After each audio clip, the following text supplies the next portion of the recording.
Okay. So test. A little bit of background, my Cosmos journey. Actually, I first got into Cosmos early 2021. I just had some Atom in my wallet. I don't know why. I don't know where I bought them. And I thought, like, okay, either I sell it or I do my research. So luckily, I started to do my research. And there was also the time when I started to do my YouTube channel. And I just made a tweet, like, hey, can somebody explain me what Cosmos is? And a man that is not here right now, unfortunately, but is an absolute legend and is responsible for a lot what's happening today, Jack Sampolin, I hope you're watching. Woo! Give him a Woo! Jack! Miss you, Jack! Yes, I'm Jack's proxy today. Yeah, so You'll have to do. Jack was like, hey man, and I had no followers at all, like he had no incentive to talk to me at all. He's like, man, let's jump on a Zoom, off camera, I'm just gonna walk you through. This is pre-IBC. And 2 years later, we're sitting on the biggest Cosmos conference of the year, making crazy announcements. And it's just amazing how it's been, this journey, for me personally, but also with all of you guys. But anyways, that's just a little bit of background. I wanted to actually start with Zaki. A question for you. You've been around since the earliest days of Cosmos. Absolutely. And Ethan, you can also get into this as a co-founder of Cosmos. How do you guys view the journey of Cosmos since its creation? Jack told me, I remember this the first time we talked, he said, Cosmos just completed its white paper. I'm like, this never happened in crypto. This doesn't happen. So now we have a second white paper, and the first one seemed to be working. So how do you view this? If you look back now, the past 5, 6, 7 years, the evolution of Cosmos and where we stand today? I think Cosmos has always been a bit of an underdog. It like pioneered a lot of ideas, but like was never the first to market with them, never the ones who did the best go-to-market. And I think that this conference has been sort of a tipping point or a phase change in that whole, like, we're here, we're building the tech, other people will do a better job of doing go-to-market with it. And it's a seminal moment that you've put together for us. Thank you very much, Cryptocito. Yeah, thank you. I mean, thank you. But I also want to say, it's not me alone, right? We're a team. We're a small team, but I also want to give it up for Fabi, Basil, and Yuri. I don't know where Yuri is. He's always running around.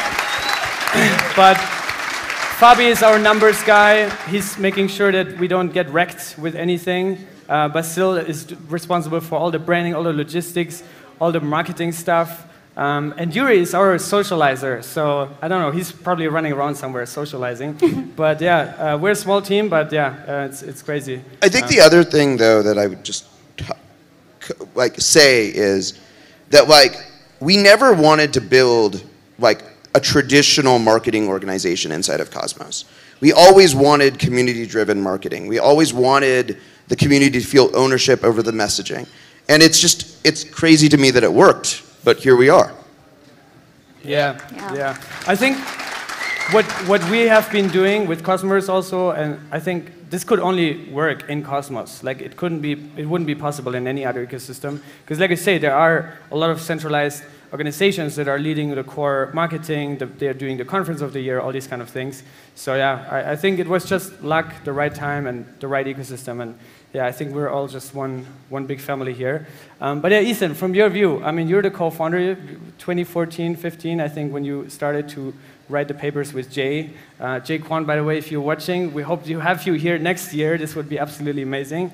How do you view the whole evolution, and how do you feel? It feels amazing. To see this and to see what we've all built together is really really unbelievable, unprecedented. Like I was saying on Monday, we weren't trying to compete with other blockchains. We wanted to change the game that other blockchains are competing in, and we wanted to build something different to evolve the internet forward. And a lot of other ecosystems talk a big game about that, but I think we're actually doing it in a very different way, and it's not something that any single organization could do on their own. And we've really lived that philosophy through the entire technology stack, through the conferences being put together, through the way the community operates. It's really special and amazing to witness. So yeah, thanks to all of you, to everyone who's built a chain, put up a chain, who's contributed. Like, we couldn't have done any of this without you, and I think we've really proved something very different in the initiation phase, and now we're moving into this integration phase where we're going to do it all again. We've got a new paper out. We've got a lot of work to do together to mature this whole thing and really push it all forward. So. Yeah, and the new paper, I think, is the first Atom and Cosmos Hub specific paper. The first Cosmos white paper was more about the ecosystem. Now we have one that is about the Cosmos Hub specifically. And Sam, you've been the core contributor or core designer of that new vision and roadmap of the Cosmos Hub. Maybe you can share a little bit on why that was necessary in the first place. Like, why do we need a white paper for the Cosmos Hub specifically? Why do we need a new roadmap? And what are some of your favorite parts about it? Great question. So how this came about for me personally was I was at the ICF running the grants program, kind of just cat herding all the core teams, trying to get them back into the ecosystem after Tendermint meltdown. Got to a certain point and we're like, okay, we shipped IBC, like pat on the back. There's one thing left, the Cosmos Hub. We haven't really given this a lot of thought in a couple years. And I just basically, over like winter break, kind of compiled like every single thing I had heard from every person in the ecosystem about what the Cosmos Hub should be, what it could be, and like, there was a lot of ideas. I mean, this ended up being like 30 pages of just like notes and quotes from people. And that was, I mean, like, yes, I was really involved in the writing, but like, this was a survey and like an integration of so many people's vision. Countless, like, why was it important? I mean, the Cosmos Hub is such a core piece of the kind of development story, the core stack. So we really want to make sure that the Cosmos Hub is robust so that the technology continues to be robust. And then honestly, like, the Cosmos Hub is just, I mean, it hasn't been cool for a little while, and like, I needed to make it cool. Like, this is like the core of the ecosystem. Like, we need to make it fucking cool. Is it cool now? Well, I mean, hell yeah. Yeah! How many of you actually read the paper already? Can you just raise your hand? Couple. That's not a lot. Yeah, You've all been drinking and partying. You should be studying. Yeah. One more word. Like, the Cosmos Hub has played this role to kind of finance and build out the ecosystem, up until now. And if you look back into the original white paper, it's really like theoretical. Like, there could be a chain in this network that like interacted with other chains. Like, no idea kind of what the network was, what it would need, and like now we know. Like, we have really fantastic relationships with so many people in the ecosystem. Like, we want to drive their success, and we still want to be as kind of like friendly and collaborative and act as like a communication hub to the extent possible. And so like that's actually like the core of the design. Is just like how do we actually like continue to help builders, continue to help chains, continue to help this ecosystem grow. Yeah, and then Tyler, you're part of Strangelove Labs. Tell us a little bit about your role and yeah, how your journey has been with Cosmos over the years. And just before you start, Manu, si tenemos los guaros. Dale. Thank you. Tyler, please. Yeah, so I believe I started out as a humble validator here with Jack, just running a validator node on the Cosmos ecosystem. And then I've been sort of Jack's business manager for a while, helping him in the back end. But slowly we've made a number of good investments and scaled that to the point where we weren't just a validator and a capital investor, but we were also a service provider. And nowadays we've built up a wonderful lab with a lot of awesome people. A few of them are here. And we like to really operate in the background in a lot of ways, just working on key features and anywhere that we can help out to sort of do the DevOps that needs to happen to build some of these applications that we're interested in. And that's why I'm so excited about the white paper. I just look at that and say, I want to build that, I want to build that, I just can't wait to design this. So we're looking forward to building, basically. Yeah. So let's get into the white paper a little bit. There's a lot of different elements mentioned, from the tokenomics to some of the utilities, also governance. Let's start with the most exciting one, because this has been a lot of people have criticized that Atom has infinite inflation, it's never going to go up, it's not interesting for investors because this and that, blah, blah, blah. What is changing now with the 2.0 vision? How is the inflation of Atom changing? It used to be a dynamic inflation between 7 and 20% that is pegged to the bonded ratio, of which was anchored at 66%, so 2/3. If it goes above that, inflation goes down. If it goes below, inflation goes up to incentivize and disincentivize staking. So how is it changing now? And why is that making, I know, Ethan, you don't like that, but why is it making Atom more sound money in that sense? This is the least interesting part of the paper. That's why Cosmos is what it is, because we are just different. Yeah, I mean, if you want me to talk about the most boring part, I'd be happy to. Don't have Ethan talk about this part. What's that? Don't have Ethan talk about this. Yeah, I think Zaki. Zaki's Let's talk get it to Zaki on this one. Okay. Zaki. There we go. Okay. I think that, like, on the whole, I think the issuance, like, almost every part of the white paper needs, like, it's going to have its own Twitter Spaces and Comtract and Cryptocito YouTube episodes to, like, sort of walk through the community about why we picked these parameters, to communicate what are the options, what was the design space, why we think this is good. But one of the things that we wanted to sketch out is two things. One is underfunded, like, one thing is the sort of, what we showed today in Jelena's talk is actually the potential of business development inside of the Cosmos Hub. Like, that actually with just the resources of, the very modest resources of Prop 72, you know, what is it, 150,000 atoms? Yeah. We have been able to onboard these amazing set of partners. So one is the community fund is tragically underfunded. We don't have the right set of resources. She wants to give you some Columbia liquor. Zaki's glass is underfunded too. Not enough liquidity. So This is real liquidity. Yeah, there you go. Okay. Let's do it. Cheers. Woo! Salud. You don't have to chug it, Zaki. all right. You can zip it. We're all North Americans. We don't know any better. Don't spend it all at once. You give me a shot glass, I drink. You give me a shot glass, I drink it. So what was so one is what we've been doing in the business price development. target, end of year. Issuance. Yes.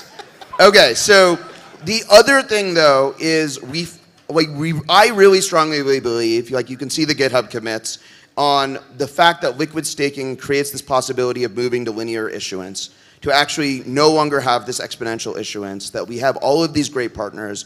It's unimaginable to me that, like, we will not succeed with 2 or 3 liquid staking providers becoming super dominant, that we won't see staking ratios in the 80-90% range within the next year. And that really allows us to sort of change the entire sort of bargain between the community that builds the Cosmos Hub and the Atom holder community, and really give them a viable strategy of all of these great consumer chains, more to come, other sources of real non-inflationary revenue for validators and delegators, flat issuance of atoms, and really change the entire sort of economic structure of the Cosmos Hub. And I think I think we did a really good job of laying out a compelling sales pitch as to, like, why we think we can do this. So I just briefly skimmed through the paper because I didn't have too much time, but in the paper it mentions a transition phase of 36 months, and in the first 9 months, there's actually a higher inflation, and then it goes down to a floor of 300K atom per month. Can you talk about some of the numbers? And like, because right now the inflation rate of atom is what, 11%, 12%? How would that change with this after 3 years? Yeah, so like Zaki was saying, liquid staking opens the opportunity to change issuance. It kind of demands it in a way. Like just the current issuance model doesn't make sense. So you need to do something.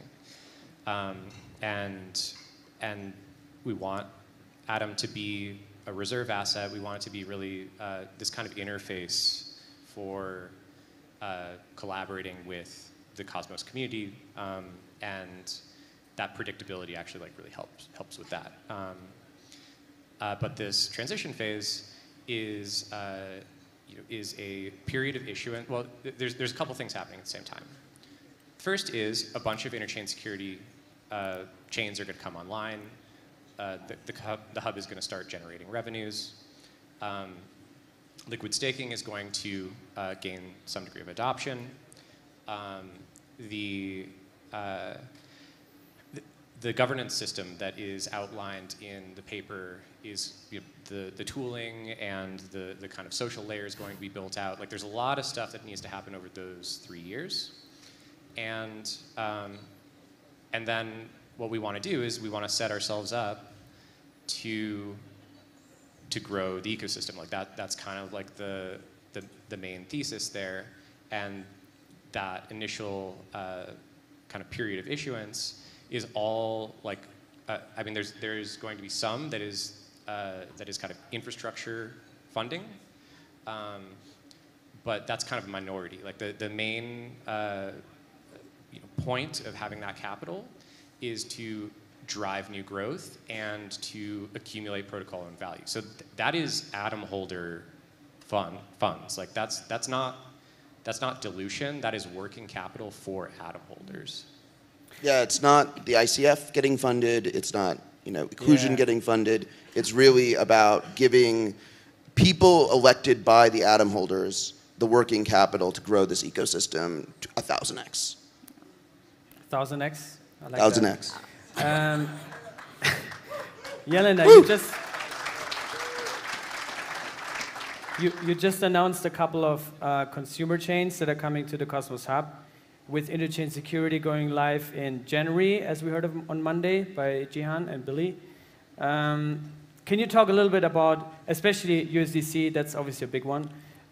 What exactly does it mean? Are they launching what type of chain are they launching, and how is it packed? Maybe for those that are also new in Cosmos and don't understand yet interchain security, maybe you can explain a little bit the architecture and how it accrues value for the hub and strengthens its position as an interchain service provider. Definitely. So Informal Systems has been working on this feature for the past many months.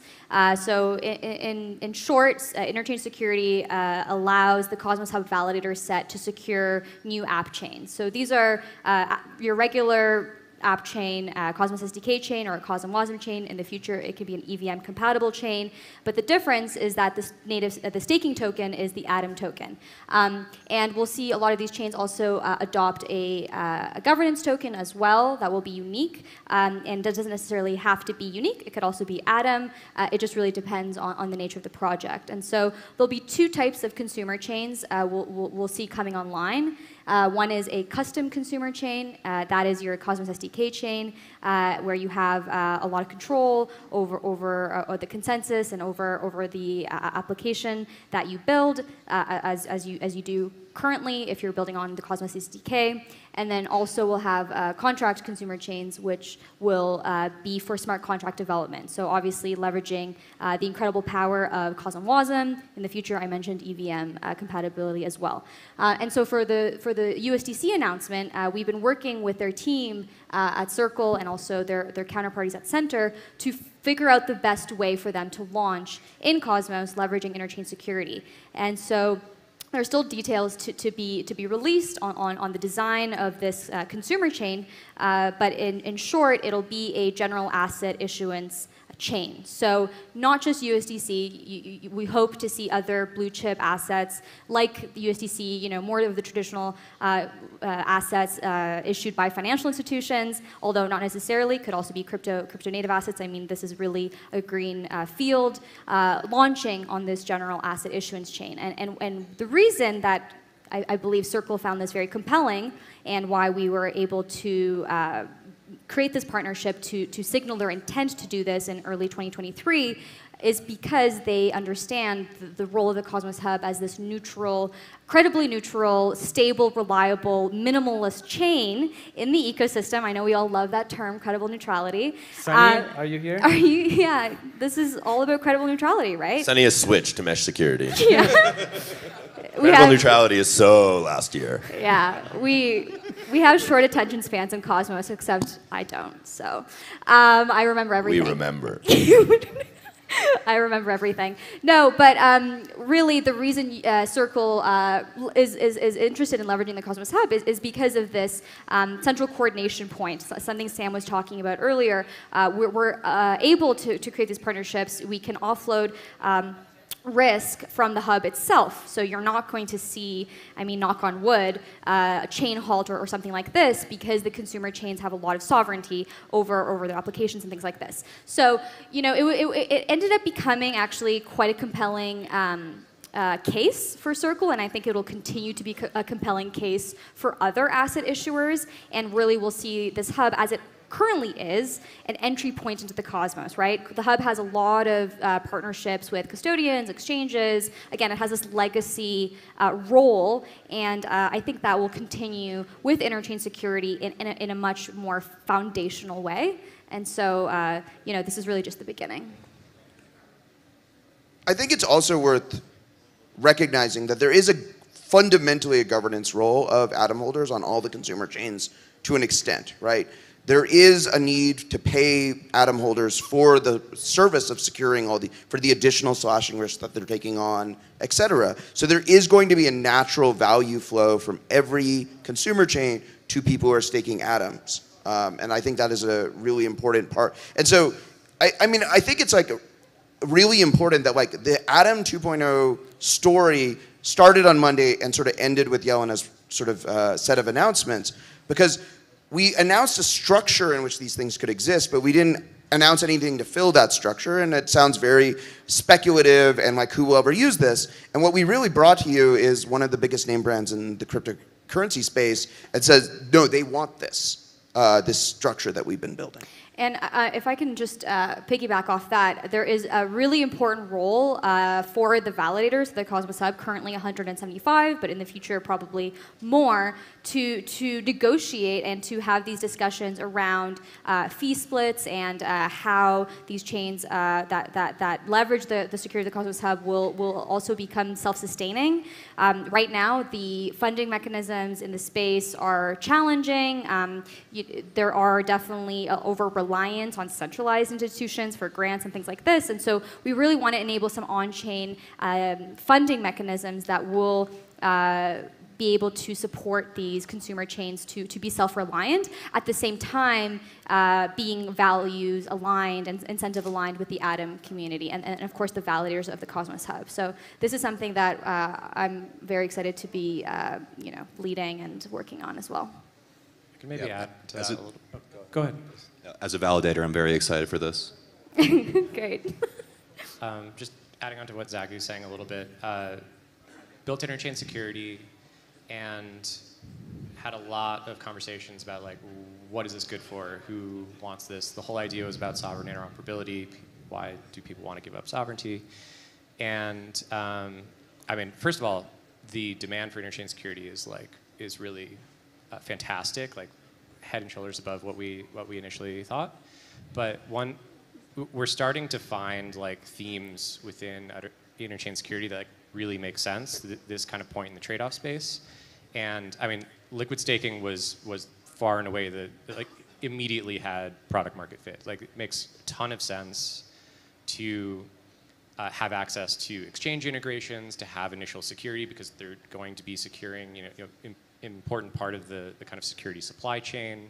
That kind of community aspect is everything is kind of within the sweet spot of interchain security for liquid staking issuers, and that's why all the best liquid staking issuers are on the Cosmos Hub. And now we're seeing other asset issuers. So USDC, perfect example. So we're kind of like starting to carve out this theme where the Cosmos Hub really makes sense as a place, a neutral place to issue assets.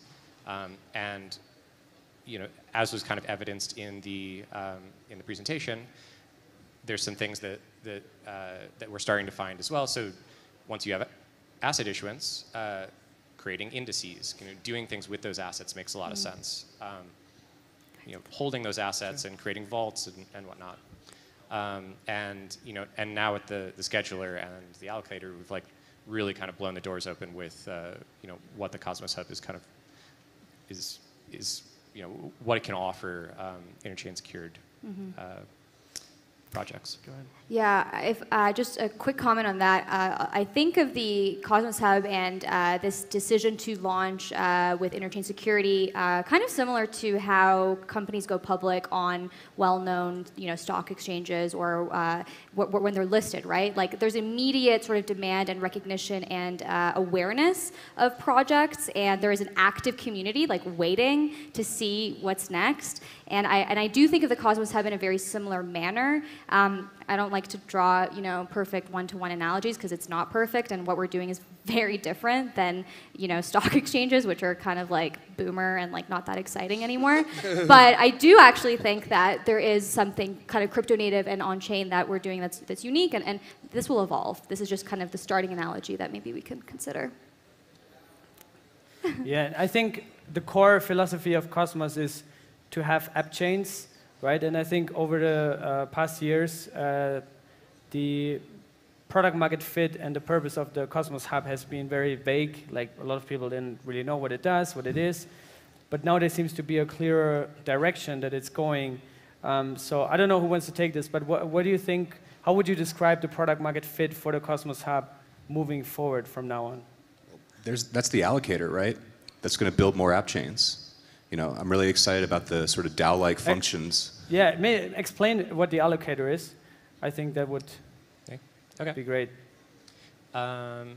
So Zaki kind of mentioned this before. Like the Cosmos Hub had built out some initial technology, DEX and a bridge, and utter disaster.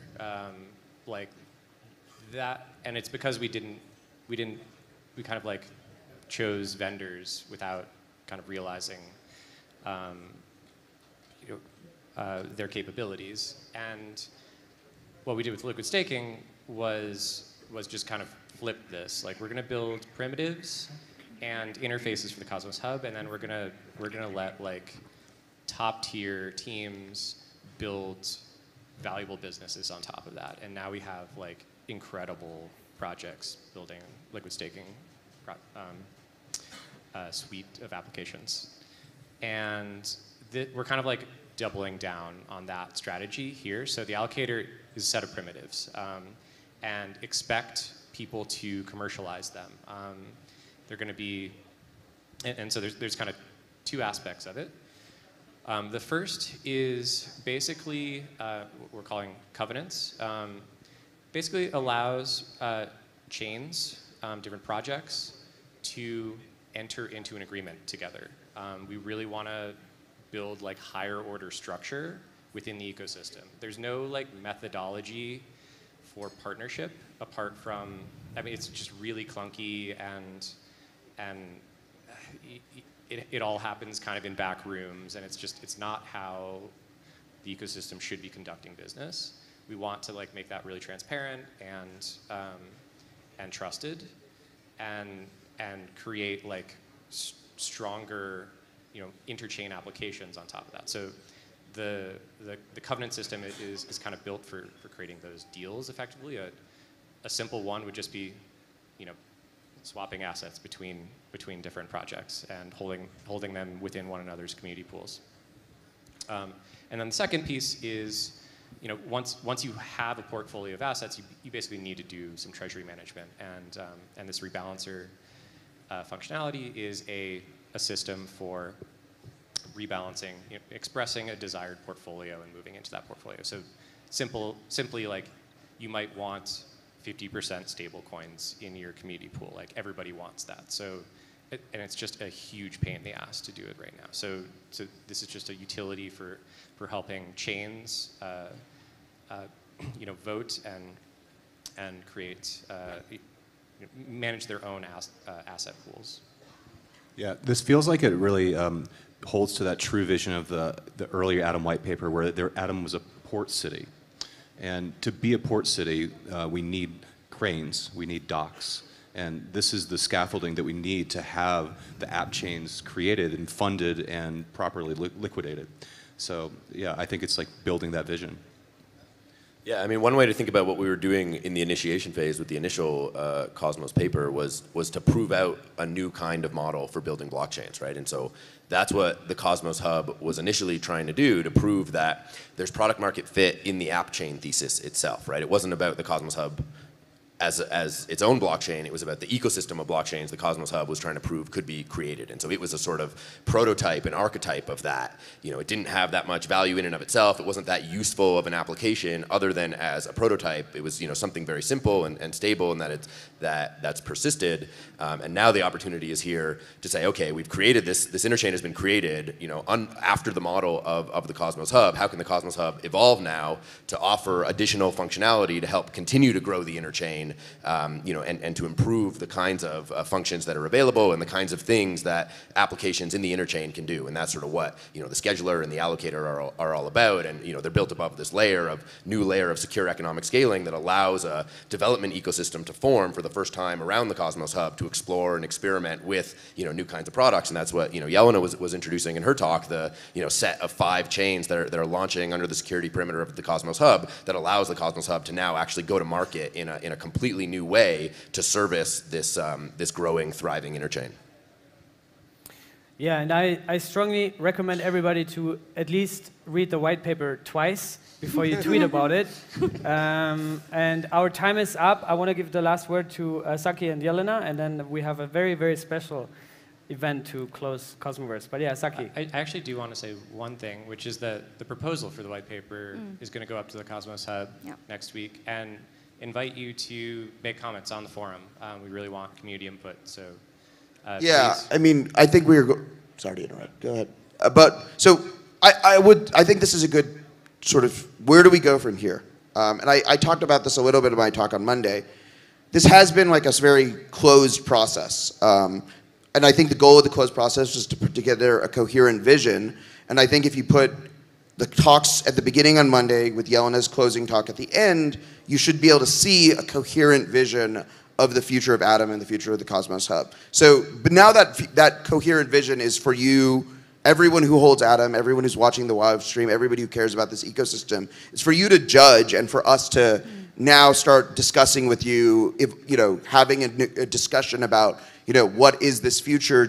How do we get everyone aligned? How do we make it so that everybody sees their piece, their contribution, where they're part of this vision? Because it's not just about us on stage. It is really about expanding the community of people who are contributing to Cosmos is a big part of this vision now. And so that transition phase will play out over the next few weeks. Yeah. That's, we are mere humble servants, and I like to always remember, never get high on your own supply. This is about diversity of ideas, of app chains, of ensuring that there is an ecosystem of app chains around the hub, but also independent of the hub. There is a path to sovereign app chain from interchain security. That's amazing. So it's not this idea that there is some like lock-in capture mechanism that is like predatory or proprietary. You have to sign some SLA. Like, no. Like, this is an incredibly decentralized open source environment for people, for developers, for people to launch in, and there's governance within that. and the validators play a crucial role. I like to say the validators are like the members of like a union. Like there has to be some consensus at the end of the day for what the union decides to do. But at the end of the day, this is about all of you. Like we're just like representatives of like some idea, and it's going to be exciting to see those ideas flourish and diversify and take shape. So, thank you. I'm bullish on Atom. Yes, guys.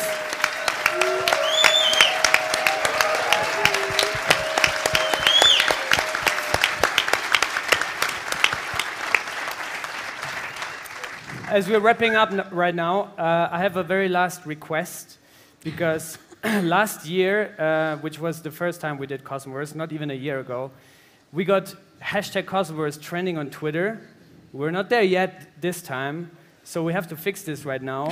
So I want to ask Basil, Fabi, and Yuri to come on stage, and we take a selfie with all of you, and then you just quote tweet and put the #Cosmoverse on Twitter everywhere so that everybody sees that, and we got trending on Twitter today. Can we do that, please? Yeah. Let's do it. Woo! Can we maybe turn on the light, or?